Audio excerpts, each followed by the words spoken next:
This is episode number 19 with Alan Mandell. Coming up. And that was the moment I think I felt that I wanted to be able to do that too. And then I went totally blank. I couldn't remember anything. And finally I remembered my exit line. And I went flying off like Superman with my cape flying behind me. As I say, I slept in the cot, and then when people put food in the refrigerator, I ate. If they didn't put food there, I didn't eat. I tell young actors, don't worry about becoming buddy-buddy with the other actors. Find out who's doing the writing. It's not just the actors who get most of the praise. It's all these other artists. They are really artists.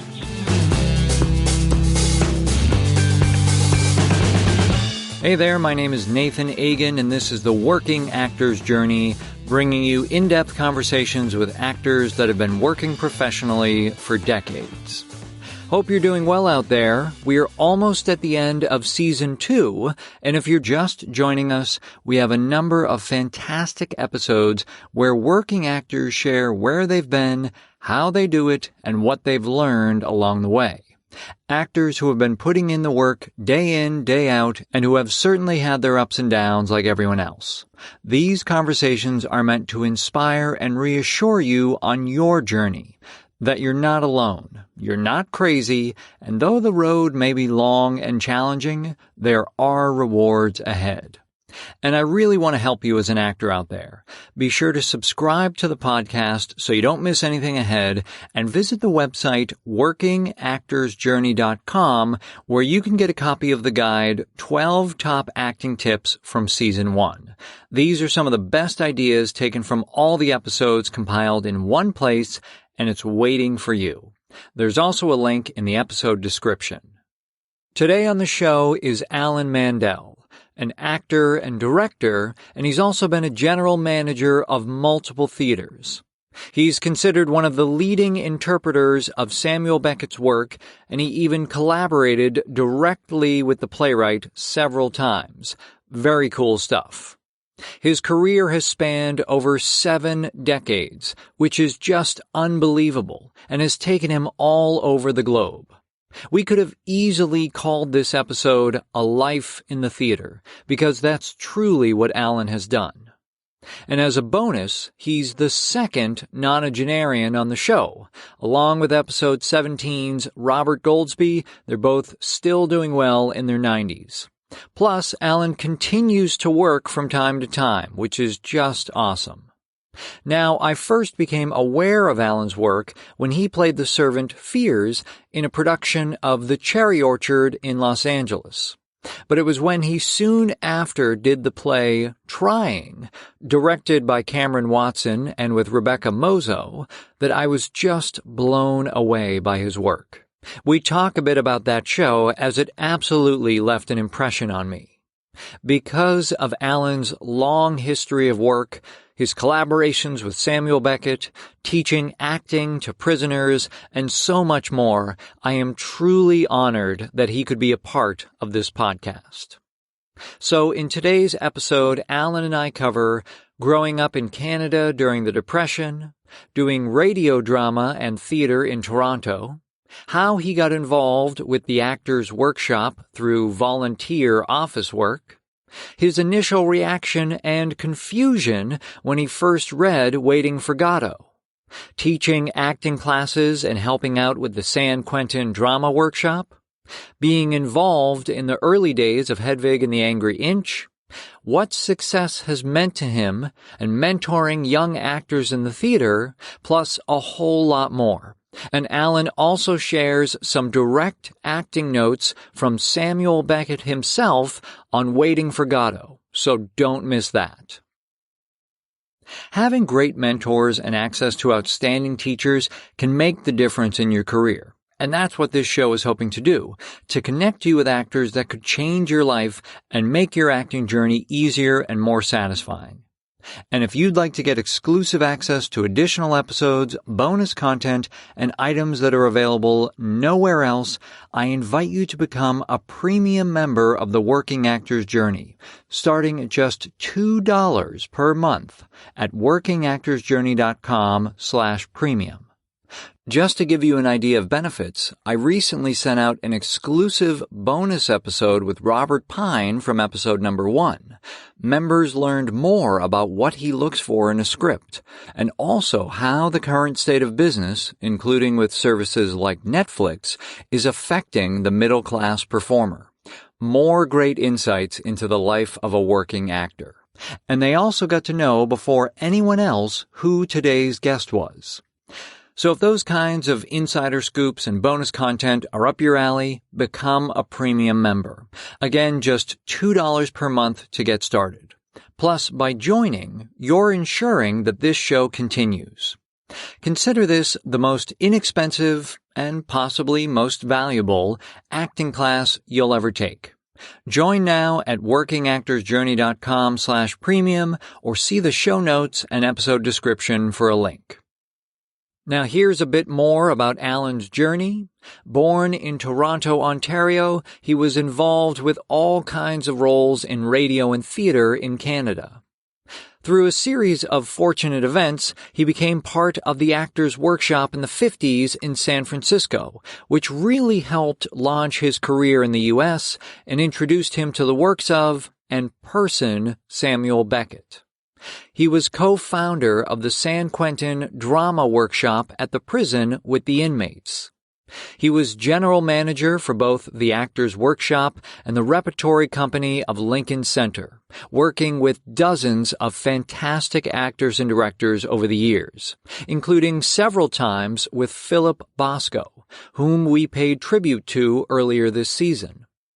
Showing no signs of slowing down in his 80s, Alan acted in Pinter's The Price, Beckett's Waiting for Godot, and then directed and acted in Beckett's Endgame, all at the Mark Taper Forum in Los Angeles. He was the recipient of LA Weekly's first Lifetime Achievement Award. He has won 4 LA Ovation Awards for Trying, Pinter's The Price and No Man's Land, and Beckett's Waiting for Godot, and he was nominated for directing Endgame. He also won the LA Drama Critics Circle Award for his performances in Trying and Waiting for Godot. He has over 30 film and TV credits over the last 45 years, including John Cameron Mitchell's films Hedwig and the Angry Inch and Short Bus, and appearing in the Coen brothers film A Serious Man. He was even in the 2019 Netflix film Velvet Buzzsaw with Jake Gyllenhaal as the painter whose work fuels the story. Just fantastic to see he's still working in his 90s. Alan has had truly a remarkable career, and it's wonderful to see that he continues to stay involved with theater and acting, something we can all hope for after so many decades. Are you looking for more info from industry insiders and great teachers about being an actor? And do you want this as something you can listen to on the go? Well, you're in luck. As a listener of the Working Actor's Journey podcast, Audible is offering you a free audiobook and a free 30-day trial. Whether it's 1 hour or 15 hours, it doesn't matter. Whatever you want, that first item is totally free. To download your audiobook today, go to workingactorsjourney.com/audible. Here are a few recommendations for your acting journey. The Actor's Life by Jenna Fisher from The Office, read by the author and others, including our guest, Reed Birney. Secrets of Screen Acting by Patrick Tucker, a TV and film director, read by David Lawrence XVII. Respect for Acting by Uta Hagen, read by Angel Masters. Get one of these or anything else at workingactorsjourney.com/audible. It was really fascinating to hear all about Alan's career. His story is a combination of being in the right place at the right time and being willing to do whatever it took to make theater happen, which is such a great attitude. Make sure you stick around for Alan's thoughts on success and working with all the artists in the theater. It's some of the best parts of our talk. So here we go with episode number 19. Please enjoy my chat with Alan Mandell.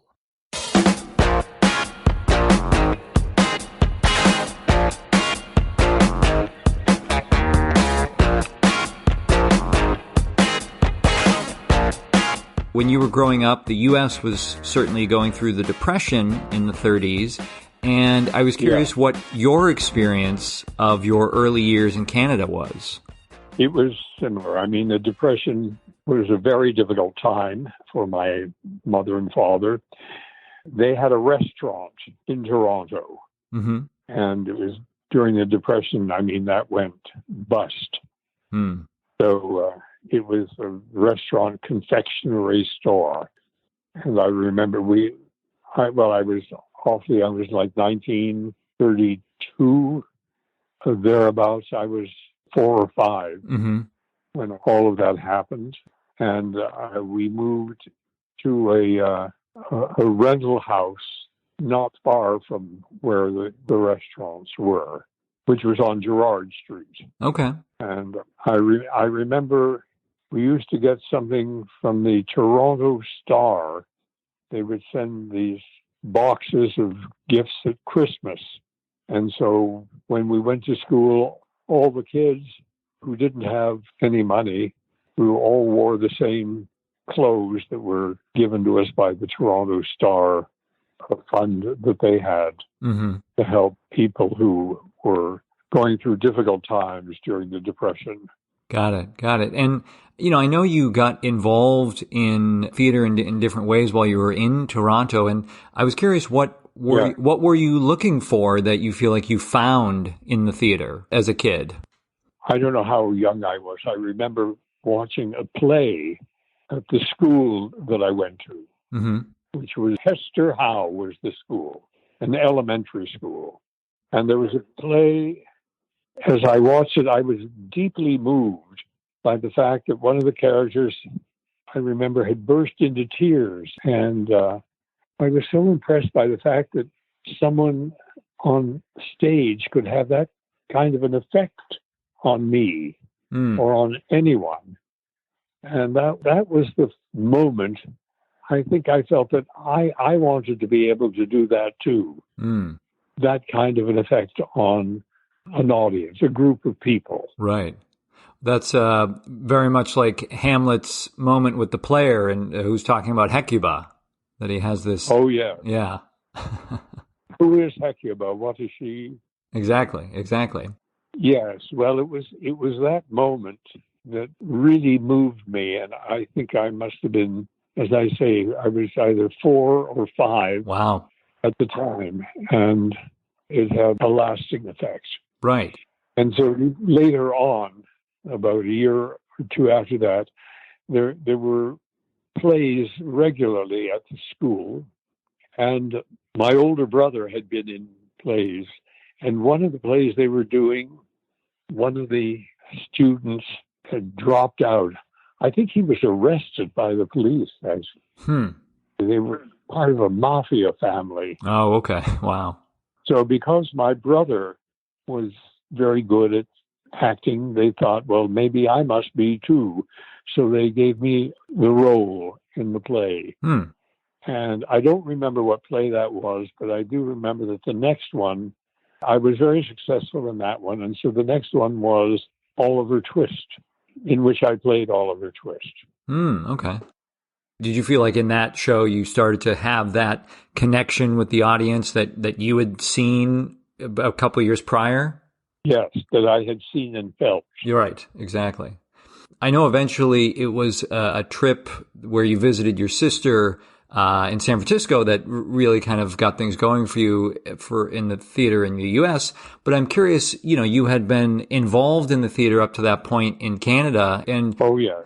So did you have any ideas or imaginings of what your life was going to be like Had you stayed in Toronto, did you have plans or goals of what to do there?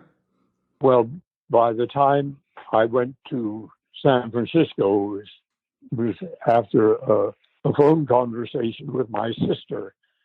I was exhausted from going to school, working at a job after school, and then participating in a company it was called Theater 49, which was in 1949. Oh, okay. Before that, it was the Toronto Civic Theater. I had been doing a lot of radio drama. Actually, there was a children's theater of the air in which I performed fairly regularly, a radio station in Toronto called CKEY, and the newscaster on that was Lorne Green. Oh, okay. The actor, yeah. Yeah. So he was a newscaster then, before he moved down to the States to become this actor in, I've forgotten the series. Oh, Bonanza, I believe it was. Bonanza, yes. And I didn't watch a lot of television then. But I was performing with the Toronto Civic Theater, and the director of that was a man named Joe Jolly, who had studied with people in New York, with people who were connected, I think, to the Actors Studio. The teacher that he worked with, I think her name was Mary Tarsai. And she was apparently a very prominent teacher who taught Joe Jolly. And I had some friends who were working in the Toronto Civic Theater. And when one of their actors dropped out before they were to perform, they called me and said, would I please take over this part of a Roman centurion in Journey to Jerusalem, Maxwell Anderson play. And so I said, I agreed to do it, and I worked with Mr. Jolly. I did not know the other actors. I think one or two I had met, doing radio work. Sure. And so the opening night, I was dressed in a Roman centurion outfit with the boots and the cape, right, and everything. I was tall and quite thin and looked anything but like a centurion. And so I remember going on stage in a packed house at some school auditorium, and I was startled with all of these people on stage. We had never done this, I remembered my opening line was, "A female devil take these rocks. They've cut a strap in two." And then I went totally blank. I couldn't remember anything. And there was this silence on stage, which seemed to go on forever. Of course, yeah. And the other actors began ad-libbing. And finally, I remembered my exit line, which was pages later. And my exit line was, "I'll see you in Tiberias." And I went flying off like Superman with my cape flying behind me. Wow. Off into the wings, down a long corridor where all the other actors parted as I went through. And I began changing my costuming, packing up my makeup kit and everything. And the director came down and said, "What do you do?" I said, "I'm leaving. I can't go through with this. This is horrible." And he said, No, you're in the second act. He said, "You just stand behind the throne and say the lines." And we went over the lines, and that's how I got through it. Wow. And I remember afterwards, people were coming backstage to thank people, and this one woman who everyone seemed to know sort of bumped into me, and she said, "My, you have a big voice." That was it. I was ready to die. I never forgot that. And the fact that I continued in the theater with that company, which later became Theater 49 in 1949, I don't know, says something about the fact that that's what I was meant to do. Right.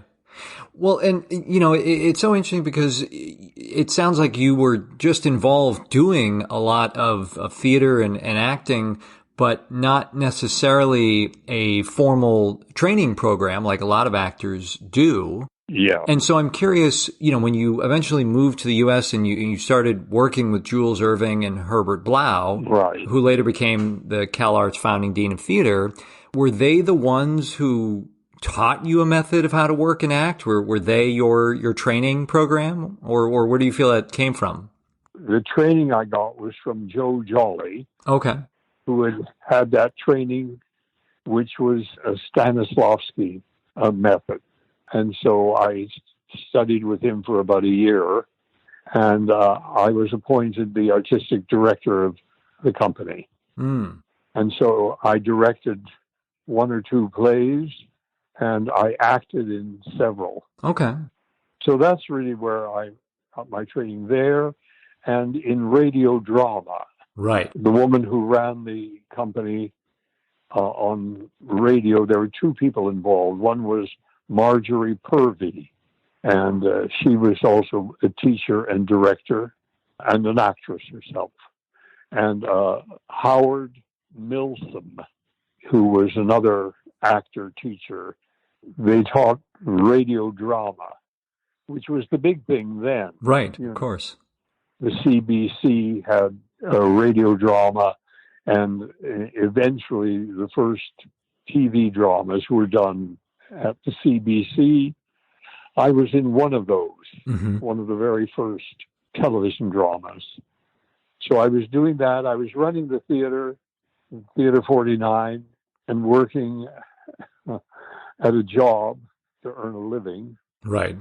And so when my sister, who had moved to San Francisco to get away from she and her husband, their first child had died at the Toronto Sick Children's Hospital from virus that had happened at the hospital, and a number of infants died, and their first child was one, and she just wanted to get away from Toronto, period. So she and her husband had moved to San Francisco, where he had an uncle and aunt who had a automotive repair business, which is what he did. Okay. So they were in San Francisco, and at one phone call where I was just exhausted from everything I was doing, right, and working at a full-time job and running a theater company and acting and radio and television. She said, "Why don't you come down here for a rest?" It was in the middle of winter, the end of November, I guess. So I took the train. I remember taking the train to Chicago, and then from Chicago to Oakland, and then you got the ferry boat in Oakland. It took you across to San Francisco. And my kids were funny, as they were older. When I remember telling them, they said, "Why didn't you take a jet, for God's sake?" Faster. And I said, "Well, they didn't have them." Right. They said, "What do you mean? They always had jets, right?" That's what the young kids thought. Right. But they didn't have them. So for me, even taking a flight which was too expensive, it didn't go nonstop from Toronto to San Francisco. Of course, right. So I took the train, which was like 4 days and 3 nights. I can't remember. It's a long trip. Right. Yes. Yeah. But I enjoyed it when we got to San Francisco. And I remember getting on the ferry boat in Oakland to take me over to San Francisco. And I'd left Toronto. It was snowing and blowing. It was freezing. And here it was, the sunny, beautiful day. San Francisco just gleaming, glittering like a jewel, Right. As we got, and I thought, my God, how long has this been going on? What am I doing in Toronto? And this is so. When I was there at their house, and they drove me all around the city, and which I found just very exciting, dazzling place, so different than Toronto. And after about 2 or 3 days of sightseeing, I said, is there some place they have a theater maybe where you can work on scenes? I felt I was missing, not doing anything. And so my sister said, there's a place called a workshop for actors. I said, oh, well, maybe you can take me there. So they did. We drove down, and it was a reconverted garage. Elgin Street, I think was the name of the street. Mm-hmm. It's the actors' workshop. Okay. And so I said, well, this is fine. I said, you can leave me here. If I need you, I'll go out to a payphone and call you, and you come and get me, or I'll take a streetcar back home to your place. So I went in, and there didn't seem to be anybody there. And I walked around the office area shouting, anybody home? Mm-hmm. No answer. I walked through the place, and there was a theater there, and a small theater inside this reconverted garage. And the phone was ringing in the office, and I thought, isn't that odd? There's no one here to answer the phone. Well, I picked it up and said hello, and they said, "Oh, is this the Actors Workshop?" And I said, yes, it is. And they said, well, we'd like to make reservations for the Crucible. And I said, well, the person who takes the reservations isn't here, but if you leave me your name and number, I'll have them call you as soon as someone turns up. Right. I said, fine. So I found a piece of paper and wrote that down, but the desk was a mess. So I began organizing the desk, which is what I would do in Toronto, working in an office. And so I worked at an import-export firm, and I had all sorts of jobs. So I began organizing the desk, and then the phone would ring again, and I would pick it up and say hello, and I would take their name and phone numbers. So a nice sheet of paper I found where I could record all of this stuff. And eventually I began, when the phone rang, I would say, hello, Actors Workshop. And I would write down their information. And then eventually someone came by and said, oh, I'm so glad you're here. Are you on the list of volunteers? And I said, no, I just happened to come by. And they said, oh, well, you have a list here you've made. Yes. These are people who are calling, want to know about the Crucible. And she said, let me show you. So she took me in and showed me the theater and the seating arrangement. And there was a book that had reservations on it. She said, so you can do this. She said, I'd love to stay, but she said, I've got something else to do. And the person who's supposed to be coming to take over the phones can't make it. So why don't you just stay here and do it, and I'll get back to you later. And so I sat at the desk and began taking reservations for the Crucible. Wow. So I don't know how many hours I was there. Right. No one turned up until much later that night. There was apparently an understudy rehearsal. Oh, wow. For the Crucible, which I then watched. Mm-hmm. And I hadn't met Jules Irving or Herb Blau by then. They were teaching full-time at San Francisco State College. Okay. So they didn't have time to spend there during the day, so they'd set up this volunteer thing. And they managed, Jules was more of the theater manager, although he was an actor and director, whereas Herb Blau was a director and a teacher, mm-hmm. of fine literature. Eventually, I met them at a rehearsal. I began going to the understudy rehearsals, and then I ushered on the weekends when they did the play. Okay. And so I got to meet some of the other people there. And when someone in the cast dropped out, they asked me if I would understudy. And I said, yes, I certainly would. And so I did. Anyhow, this 1 week or 10-day visit of mine turned into about 9 months. That's pretty amazing, yeah. They kept saying, you can't leave. You mustn't leave. We need you here. And so the theater moved to Folsom Street mm-hmm. from this garage.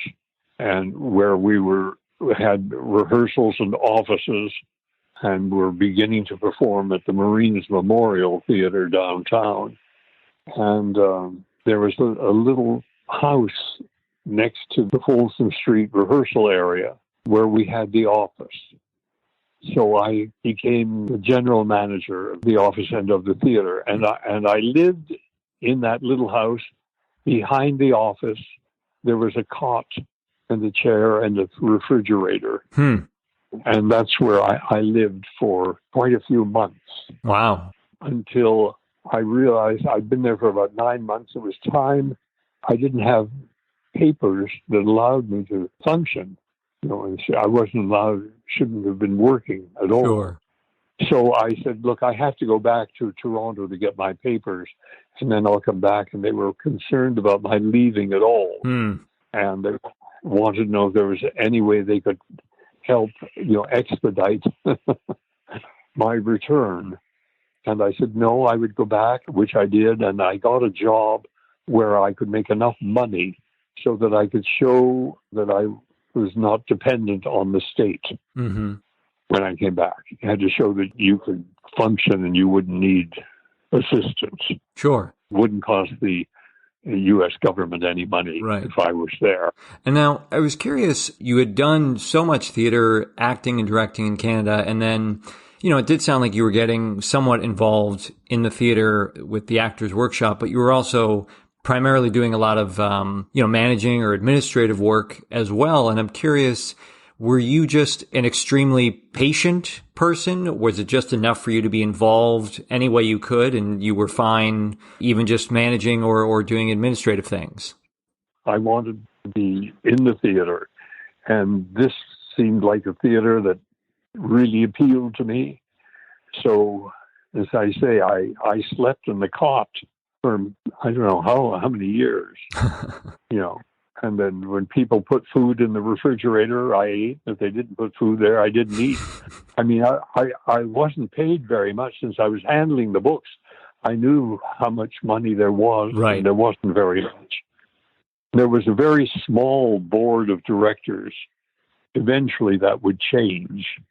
And we were working at the Marines Memorial Theater, and then there was a film theater that had gone dark down the street, which we built.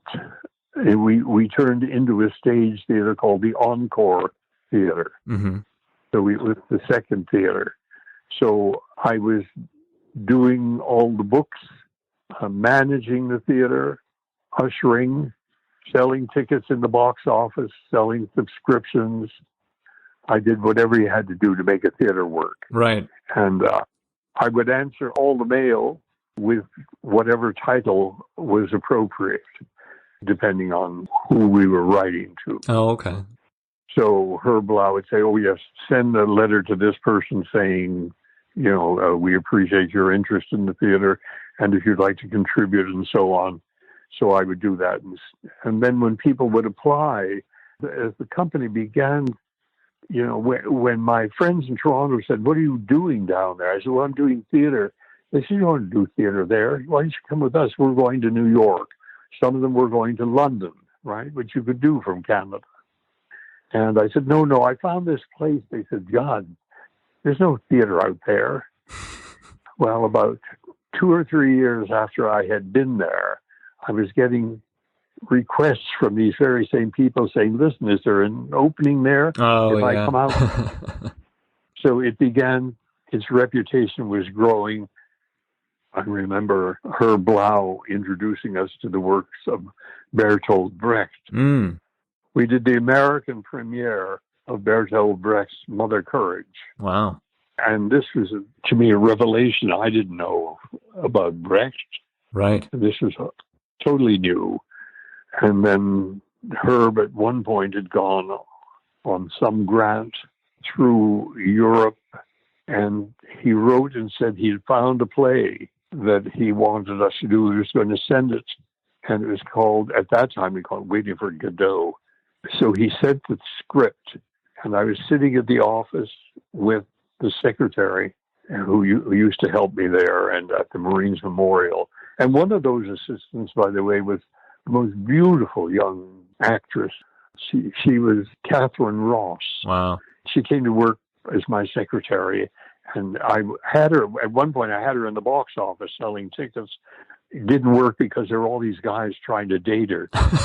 So I had to take her out of the box office.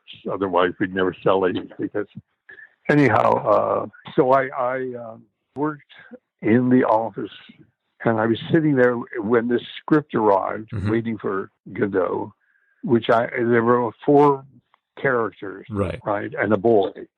And so the secretary who was there, I said, why don't we read this? So we read it, and I hadn't the faintest idea of what it was I was reading. And I remember when we got to something, what's called Lucky's speech. I mean, it was hopeless. Yeah. I thought, well, we'll have to wait for Herb to come back to tell me what it is he saw in this play. It wasn't until years later, when I was fortunate enough to work with Beckett, right, that I realized it was not waiting for Godot. It was waiting for Godot. Yeah. He apparently had known Godot when he was in the south of France during the Second World War. He was a part of the resistance. Oh. Well, I'd love to ask a little bit more, because I know this was the period of your life that you were introduced to Beckett's work, and you've done so much with it over your career. And a lot of time there's the phrase, being a great interpreter of Beckett's work, and I'm curious what that means to you and what makes someone good at interpreting Beckett's work. It's sort of difficult. I mean, I keep getting invitations to see various productions of Beckett's work, and there are very few people who've done it who I can honestly say really know, who are able to understand the rhythm of the work. I mean, I was fortunate in that I was able to work with him over a period of 10 years, I guess. Right.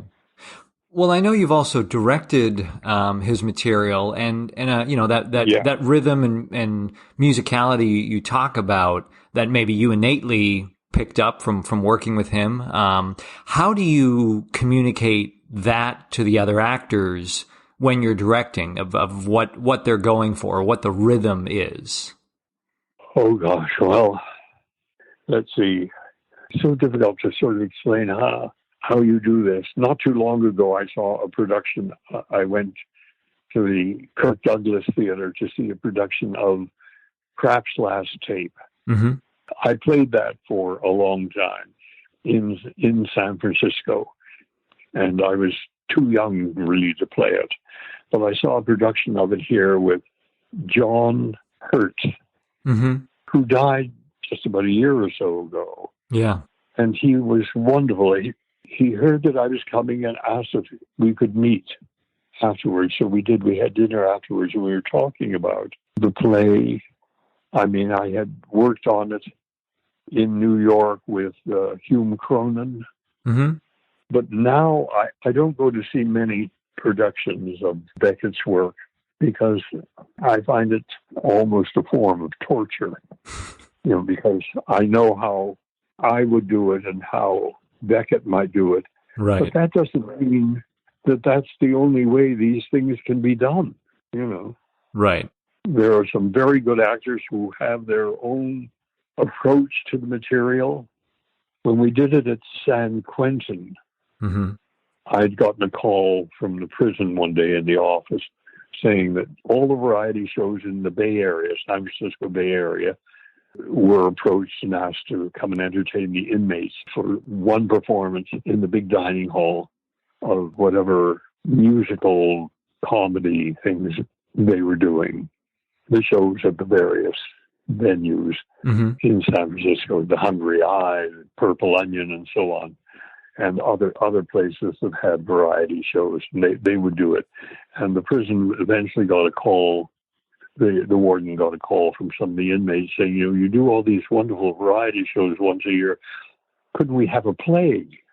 And so they finally agreed to that. And I got a phone call from the prison saying that, telling me that the inmates were interested in having a play. Would we be interested in doing one? So I got in touch with Herb and Jules, and they said they were busy at San Francisco State teaching full courses, and they said, "Yeah, we'll take care of it. Make it happen." Right. I got back to the prison. I said, "Yes." I said, "We would be interested." I'd never been to a prison, so I didn't know. Right. Wow. Yeah, I'd love to go to San Quentin or Alcatraz, which you could see in the distance. Mm-hmm. I said, "Yeah, we'd be interested in doing that." They said, "Wonderful." And they said, "If you have a play, we can't have any women in it." Oh, sure. Yeah. There are no women in the prison, and you can't have a lot of scenery changes. And I said, "Oh, well, we have this one play. There are 4 men and a boy. Then not much scenery." I said, no, a couple of rocks, So they said, "Oh, it sounds fine." So I talked to George Poltney. He was like the equity representative. And when there weren't that many equity actors in the Bay Area then. Mm-hmm. He was busy transporting prisoners from one prison to another. And so he was the person I began dealing with at San Quentin. And about 3 or 4 days later, I got a call from the prison saying they didn't think this was going to work. And I said, "Oh, really? Why?" And they said, "Well, some of our people went over and saw your production. We were doing it, 2 nights a week." Okay. They came and saw the production, and they didn't understand anything that was going on that stage. And if they didn't understand it, well, you can be sure the inmates would. So we don't think that's the one. And so I said, "Really? Well, let me get back to you." So I called Herb and Jules, and Herb said, "Well, maybe see if you can set up a meeting with me and the warden." And so I said, "Okay." So I called the warden, and I set up a meeting with Herb Blau and the warden. And Herb explained the play to the warden as best as he could, and told him why it would be a meaningful play to do there. And the warden said to him, "All right." He said, I'll let you do it. He said, "But I'm telling you, if they don't like you, they're going to let you know. And there's nothing we can do. They're already here." Right.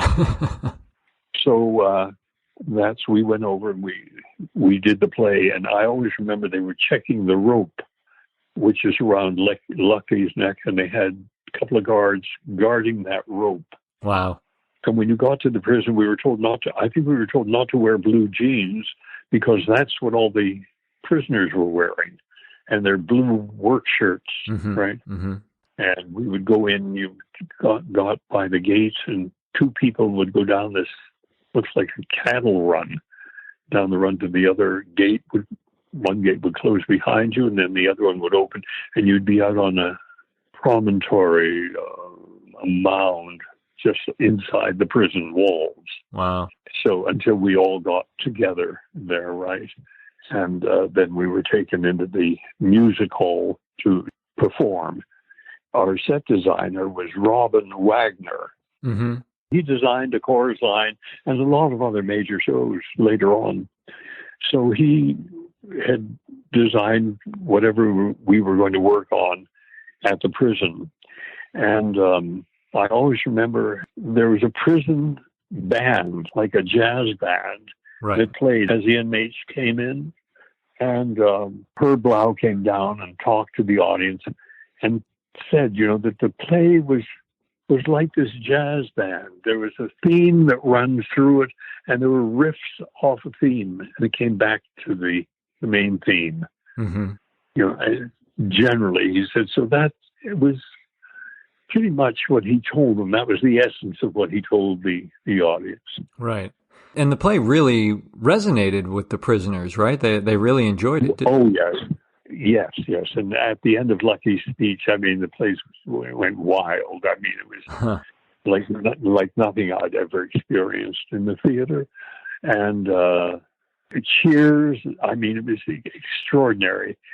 And later on, when they wrote a review maybe you can track it down. It was in the San Quentin News. Mm-hmm. And Beckett thought it was one of the best reviews of his work that he had read. Wow.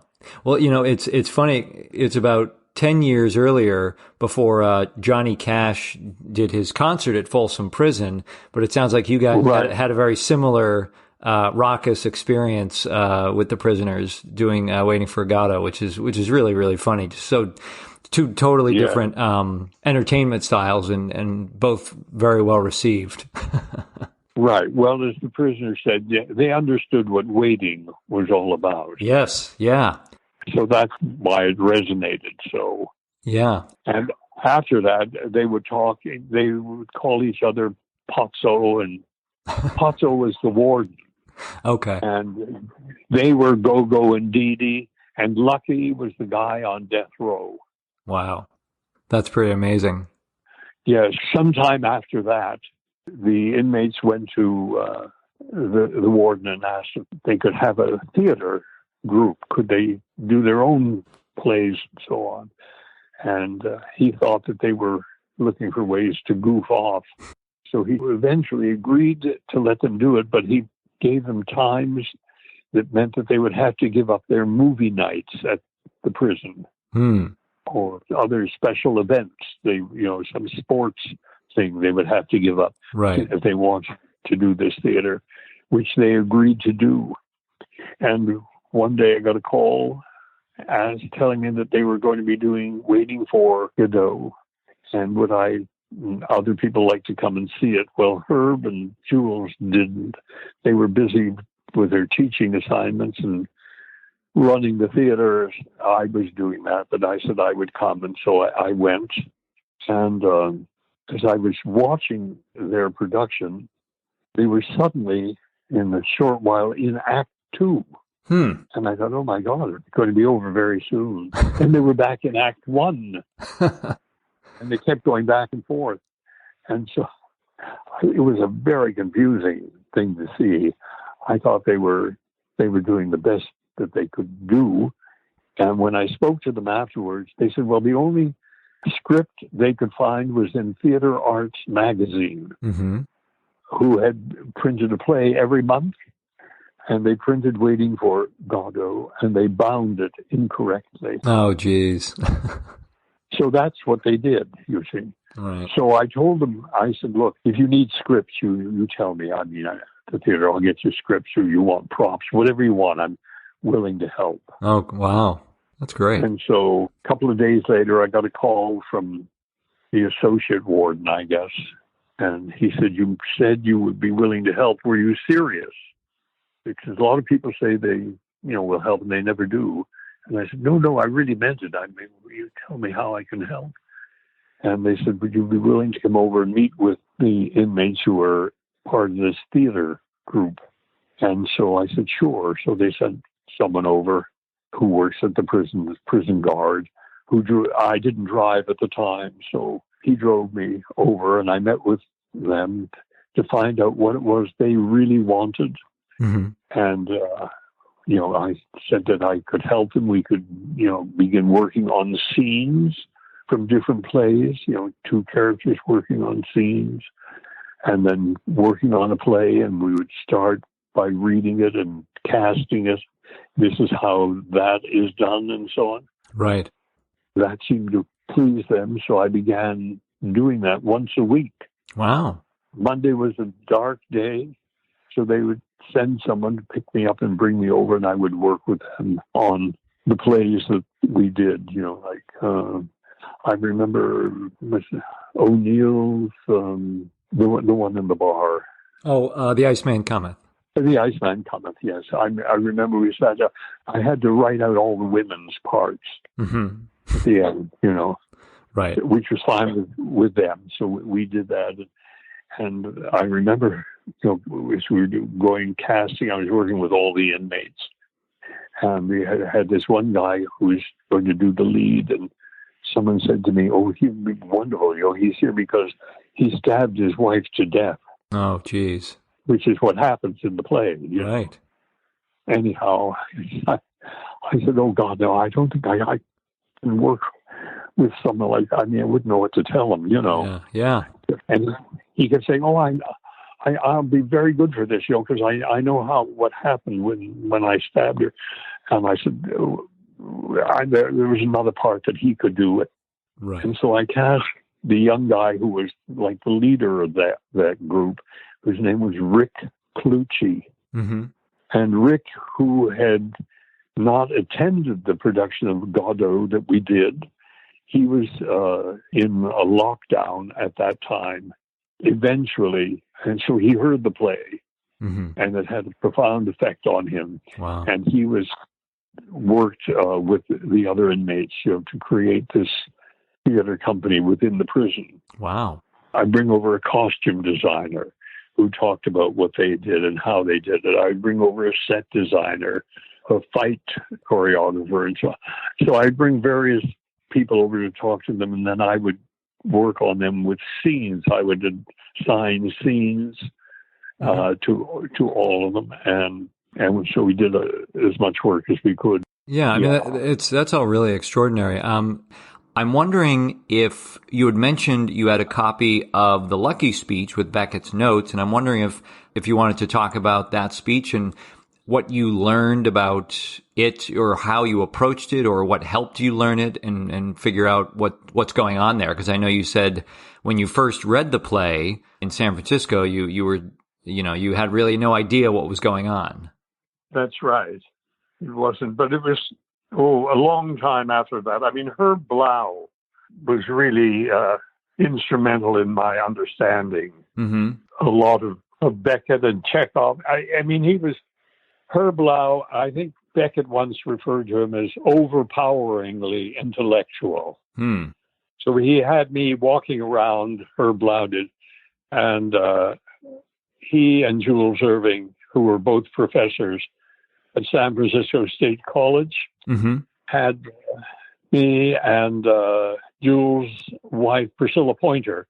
We carried dictionaries with us, and we would write down words that these two professors would use that we'd never used ourselves to find out what they meant. Blau was relentless in that. He always said he'd never use the same word twice if he could find another word that meant the same thing. So I was constantly challenged.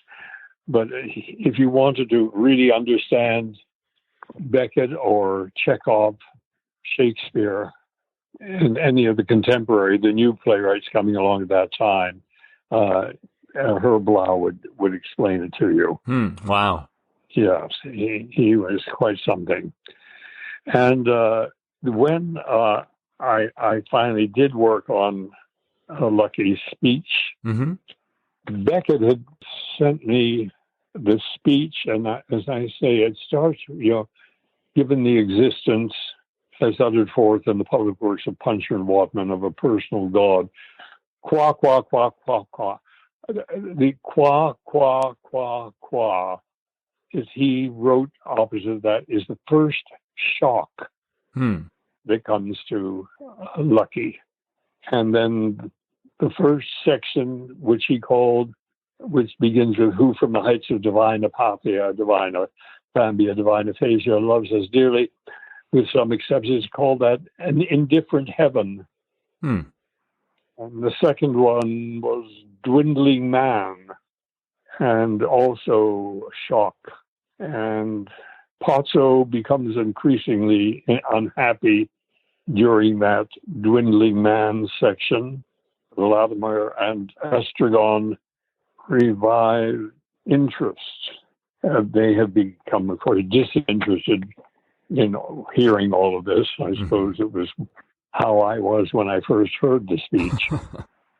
Then they have a revived interest, beginning with physical culture, the practice of sports, such as tennis, football, running, cycling, swimming, flying, floating, etc., etc., etc. At the bottom of that, he has stress all research tandems. And that's the second part. And the third part, beginning with, in light of the labor's loss of Steinweg and Peterman, beginning just before that, he calls that the earth a wilderness. in that section. So, I mean, it made it easy for me to finally learn the speech when it was broken down into those sections and sections that I understood. And there was more, of course, in my, discussions with Beckett about doing that. Later on, 3-4 years ago, when I did Waiting for Godot at the Mark Taper Forum, I played Estragon, and I was just so comfortable with the language and the poetry of the piece and understanding the characters. And Barry McGovern, who's a wonderful actor, we played opposite each other. Mm-hmm. We worked extraordinarily well together. I mean, it was like you could fall over, but he would be there to catch you. Well, yeah, I'm curious about working with Barry. Did you guys find you approached the material very similarly, or what was that? Oh, yeah. Yeah. Yeah, very similarly. And so later on, when I did Endgame, I directed. I said I would only do it if Barry would agree to come over from Dublin to do it, and which he did. It was important for me. I mean, we were like two halves of a whole, and we worked extremely well together. I mean, there was the kind of musicality and poetry and so on. It was just there. It was not something you had to search for or focus on. Two actors who understood that writer understood each other. Total trust. Yeah, it does sound pretty amazing to have that experience with another actor on stage. I guess what I'm curious about, and you mentioned working at the Mark Taper Forum, and you had worked so much in New York, and then you made the transition out to Los Angeles. I was curious how you, so to speak, ingratiated yourself into Southern California theater. How did you break in to starting to work more in this region? Well, because what happened when I left New York, I just had enough. I said of running the company and acting and doing everything, 16 hours a day, 7 days a week. I just said I'd had enough. It was like 9 years total. Mm-hmm. And Jules Irving had decided to leave. I thought I didn't want to be there anymore. And in fact, at one point, Joe Papp approached me and asked me what my plans were. And I said, well, I'm going to take a vacation first. He said, why? What do you do? I said, I don't do anything. And I walked away. I wasn't about to go to work with Joe Papp either. But I said I would be there to show him what there was in the theater, where all the props were, all the information on any aspect of the theater before I left. And when we had taken a production of A Streetcar Named Desire, which we did on Broadway with Lois Nettleton, I was an associate producer along with Jules directed that production, which was, you can look it up. I think the reviews were very, very good. We were invited to bring it to the Kennedy Center following that run, and we did. And that's when Jules left, and I was left in Washington, D.C. with the production. I said, what am I supposed to do? He said, well, you look after everything. And he left and went out to Los Angeles, where his brother was a producer at Universal. So he went out to do films. I spent quite a bit of time getting things put together. I mean, with the production, moving the production back to New York, came back to New York and began working off-Broadway with a couple of productions. One was Robin Wagner, the scene designer, was directing the production. He said, would I be in? Yes. And so it was one of the leading roles. So I was working off Broadway, and finally one day Jules called and he said, I've been offered the Brooklyn Academy of Music, wants me to run it. He said, you could be the general manager. And I said, I was just the general manager of Lincoln Center. Why would I want to go to Brooklyn to do the same thing?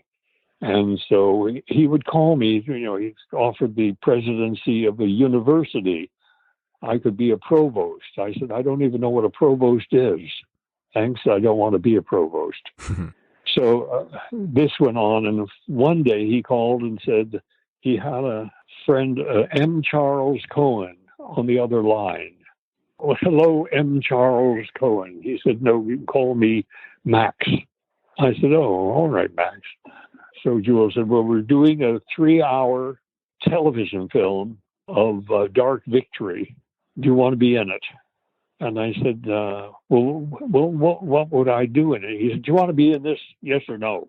I said, well, is this the thing that Betty Davis and Humphrey Bogart and so? Yes. Now, do you want to be in this? It's a 3-hour production for television. Yes or no? And I said, okay, yes. He said, all right, Max, write them apart. And they hung up. And that's what brought me out to Los Angeles. Wow. So I came out to do this film, which was, I suppose I was a weatherman. It was supposed to be about 3 or 4 days. It turned out to be about 6 weeks because I think Elizabeth Montgomery had gotten ill. Anthony Hopkins was in it. I became friendly with him. He was wonderful. What a lovely, lovely man, a wonderful actor, and a marvelous human being. So I did that, and then Jules made sure that I wound up with an agent. And the next thing I knew, I was on the $6 Million Man, the Invisible Man. None of it made any real sense. What I cared about was the theater, and so I began looking around for theaters in L.A. There was a conference held for what was to have been a Shakespearean theater halfway between L.A. and San Francisco.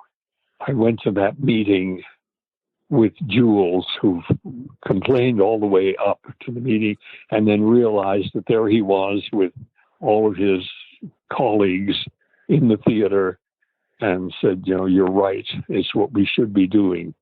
We came back, we began looking around for theaters. That's about when I heard from Rick Clucci about his meeting with Beckett, and they were going to do Endgame. Okay. And craft that tape and Waiting for Godot in Europe. He wanted me to be a part of it. And I knew that's where I belonged. In the meantime, I had gotten a call from Los Angeles Actors Theater, which was on Oxford Street, asking me if I would come in and meet with the director of a play they were doing. I did. It was a play about the ghetto in Lodz in Poland, which was overseen by a man named Rumkowski. But I remember they finally said, would I do this part? So I came into the theater, and I met with the directors and the actors, and I thought the director we had didn't know what he was doing. And before long, I was directing the piece. Wow. The directors of the Actors Theater weren't coming around to see what was happening. Finally, one day, Diane White, who was one of the producers, said, well, you're doing everything that needs to be done, so we don't have to be there to help you. So I put together the whole production, which we did, and with some degree of success. I was not the right person for this role, really. I was too young. I knew what I was doing, but I knew I was too young for the part. Anyhow, I became friendly with Bill Bushnell and Diane White, who said, when the show ran and I had to put in understudies and so on, I was just doing what I normally did, which run the company. So they asked me if I would come aboard. I think they said you could be a co-producer. And my wife said, you don't want to be co-producer. You want to be something that gives you time to come home and spend time with your wife and children. Yeah. So I accepted business manager, I think, was the title that I used. Mm-hmm. And so I began working there, coming in every day, working in the office, doing what any normal business manager would do, which involved fundraising and everything, Right. running a theater. And so that's how I began. And eventually and I began doing Beckett plays there. Mm-hmm. I think I did something at the Taper at the time. I became good friends with Gordon Davidson, whom I admired, and I just liked him personally. We hit it off. And so that's how I got involved in theater here. Sure. I would love to ask you a couple questions about the play Trying. Oh, yeah, sure. That was actually one of the first things that I saw you in LA. Oh, really? Oh, yes, and it was. I think. I remember going back a second time because I was just so. I was just so blown away at both the work, the entire production, but specifically the work you were doing. And I'm curious. Obviously, since you were around during the period of this man's, Francis Biddle's professional career, I'm curious, when you approached the part, did he remind you of anyone you had grown up with, or did you base him on anyone you knew? I had a good time working with Cameron Watson, who was the director. Right. And Rebecca Mozo. So that's really who this play involved. Mm-hmm. The three of us in a very intense way. And I called on whatever I knew as an actor was needed for this. I didn't know Biddle. Right. Or I really didn't know about him, actually.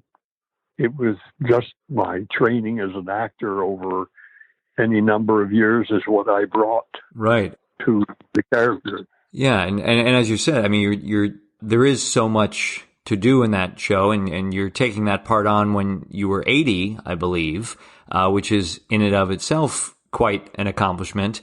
And there's even the speech from King John in there. So, amidst everything else, yeah, there's some Shakespeare in there. Were you nervous about, taking on such an intense part, or just something with so much to do? No, not at all. Okay. I felt very comfortable. It's what I do. I've been in the theater really in every aspect of it all my life. Right. And so this was another challenge, and I realized it was me in a large degree just holding the stage myself, but working with a director who we saw eye to eye on everything, and I was able to try various things, different moves to change we would experiment a lot, and Cameron Watson was wonderful about that, as was Rebecca. Yes, yeah. Just one of those great things that happens, Well, and actually speaking about directors, I know you worked with John Cameron Mitchell a couple of times on both Hedwig and then Short Bus, and I was curious, what did you enjoy about working with him? That what was that experience like? Well, I just finished working with him a couple of months ago. Oh, really? On a podcast, which he's editing, and in fact, he wrote a song, and his composer for this podcast. I think they were thinking of it maybe at first as a TV series, but then he called and said, well, we're going to do it as a podcast. I didn't even know what a podcast was. But he called. I said, oh, whatever, okay. And so he sent me the music, a very difficult song. And I called him, I said, are you out of your mind? I can't sing. He said, you'll be just fine. We had worked together since he came to audition for a play at the Los Angeles Theater Center downtown. Oh, wow. We were doing a play about Russians, about Chernobyl. Mm-hmm. And they called for a young actor, somewhere around 16 or 17, and I was there throughout the auditions. And several people had come in, and then John Cameron Mitchell came in and auditioned, and somebody said, "Oh no, he can't use it. He's too young." He looked about 16, you know. Right. I said, "He's perfect." They said, no, not him. I said, "I'm telling you, you don't use him, I'm leaving this company." That's how strongly I felt what he did. So they hired him. And then they couldn't stop using him in the company. He was in several productions after that. Mm. We just maintained a great friendship. Another young writer that I worked with at the same time was John Robin Bates. Mm-hmm. But John Cameron Mitchell, I mean, we were friends from then on. He came to me when he showed me that he was writing this sketch, which ultimately became Hedwig. Mm-hmm. He was doing it at this rundown hotel in New York. Anyhow, I went to a rehearsal with a director, and I said, "You tell me what you need. You know, what is it? You need money? You need a better place to whatever you tell me what you need, and I'll see that you get it." So that's how our friendship began. And of course, Hedwig turned out to be quite a success. Right. And when he did the film, he said, "Oh, you have to be in the film." I said, There's nothing. He said, "I'll have something for you." So I went up to Toronto, where it was being filmed, and I thought, well, I could see my family up there, right? Sure. And so I got on the set, and they ushered me into the star trailer. And I'm sure all the other extras must have been wondering, who the hell is this guy?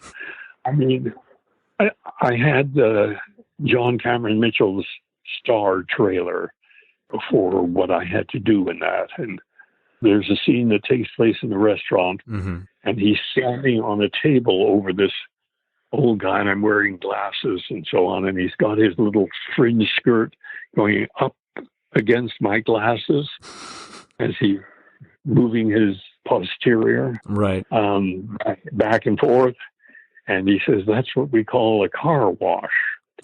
And so I became known as the car wash, right? So that one day when I went to see it in New York, I mean, he had me, he said, "Please, I'm opening, on Broadway, wherever it was. I was always there." Mm-hmm. And so I went to the opening, and I remember afterwards, I'm leaving the theater, and there were a couple of hundred people out front singing the songs from Hedwig. And as I was walking down the street, I kept hearing, "No, that's him, that's him." And they came running after me, and they said, You were the car wash." I look, I was stunned. I thought, turned out that they had memorized all the songs all the time. They knew that. These were Hedwig aficionados. Right. Followed everything to do with that play. And of course, to this day, it's still a success. Right. The podcast, by the way, I did this song, and it was the hardest song I've ever had to learn. And the other people singing are Patti LuPone, wow, Glenn Close, and Marion Cotillard. Wow. Quite a good company to be in. I thought, oh, yes. Well, I didn't see them. I mean, right. They had me recorded separately. Right. I would love to just ask a few more short questions to kind of wrap up our time here. So many actors, I think, with their training, will come out of college and feel the business side of being an actor is really lacking from their education. And did you feel like you had an advantage because of all of the general management and business work you had been doing? Did that feel like you knew more about that side of being an actor? Well, that's part of it. But as I was telling one other young actor, that the theater is a whole. There's a whole world. It's not just actors. You should know something about lighting design, about set design, about stage management, about writing. Writing. I tell young actors, don't worry about becoming buddy-buddy with the other actors. Find out who's doing the writing. That's where, Sure, all the work. Yeah, so I didn't go to college. Mm-hmm. I felt honored when I finally lectured at Yale and Columbia and Oxford and so on. But I didn't finish high school. I was expelled from high school in my third year, came back for the fourth year. This was in Canada. Mm-hmm. We went for 5 years to high school, right? I managed to make it partway through the fourth year, and finally, this wasn't for me. All I ever wanted to do was to be involved in the theater. Either I learned how to run one, to act, direct, teach, make costumes, learn about theater design, scenery design, lighting design. Who are all of these people who make theater what it really is? It's not just the actors who get most of the praise. It's all these other artists. They are really artists. If I do a play, direct a play, which I'm thinking of, I would want to work again with John Iacobelli. He's a scenic artist. Yeah. The best. And the same, with costume design. Anne Roth. There's nobody better. I'm surprised that she hasn't opened a shop, with her designing clothes. She's one of the great designers. So it was, for me, important, to work in the theater with the very, very best. And if I knew something about design, then I would know who the designers were. And if I was going to do a play and I needed set design, I knew who the best designers were. Sure. And that's what you have to do. It's not just about acting. Yes, that's important, and you have to work hard at it, but you're not working any harder than the scene designers are. Right. Who are given descriptions in a script and have to come up with a whole ambiance to make what you're doing work. Right. Yes, so I made it a point to work, and I sewed costumes. I helped with lighting design, scenery design, going out, props. I don't know how many hours I spent going to various shops finding props for shows. I learned a lot about art as a result. Right.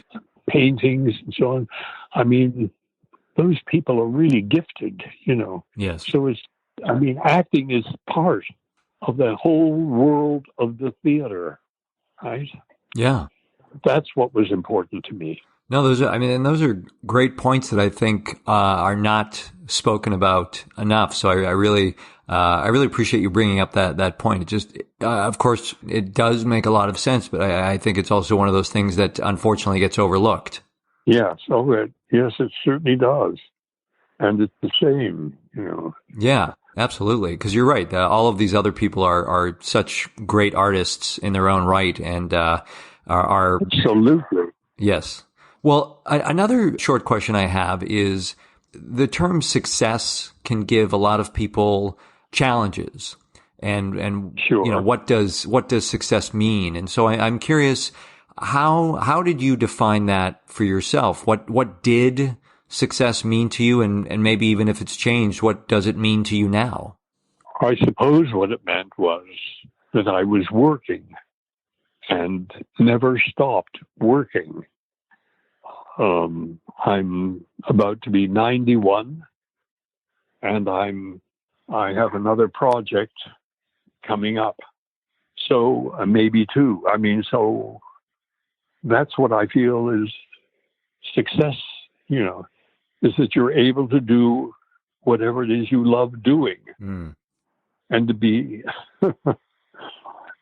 paid for it in many ways. I mean, an accepting audience by other artists who are happy to collaborate with you by being paid for your work.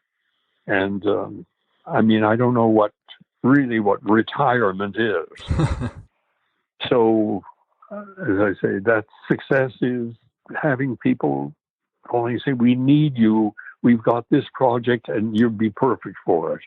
Or we need your help for this project, or building a theater. We've decided we want our own theater, and we need some advice on how to do it. How to put together a board. What is the function of the board, and that's terribly important. The board of the theater. I mean, all of those. It's a whole world. The theater. It's not just an actor on the boards. Right. Well, Alan, I want to thank you so much for your time. It's been such an honor to speak with you as someone that I've admired for many years from afar, watching you on stage or screen. It really means a lot that you were able to take some time to chat today. Well, I say I've got some young people who I've been helping, with their careers. I have a granddaughter. I think is going to have a career. She wants a career in the theater, and so we were able to talk about that. And then, so I'm available to young people who show some interest and talent in the theater to explain to them that the theater is not just a script. You don't know who wrote it really, but learning lines and getting up there and emoting. It's more than that. It's this whole world that we've just been talking about. Yeah. And I can only imagine that has been, I would imagine it's been very rewarding to pass this along and to share that with the next future generation of theater artists. Yes.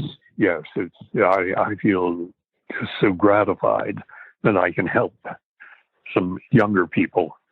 Well, great. Okay. All right. Thanks so much, Alan. Thank you.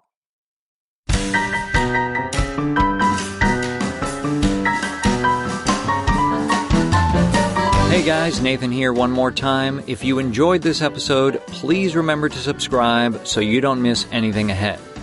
Be sure to visit workingactorsjourney.com for additional info and links for items mentioned in today's episode, as well as all the episodes.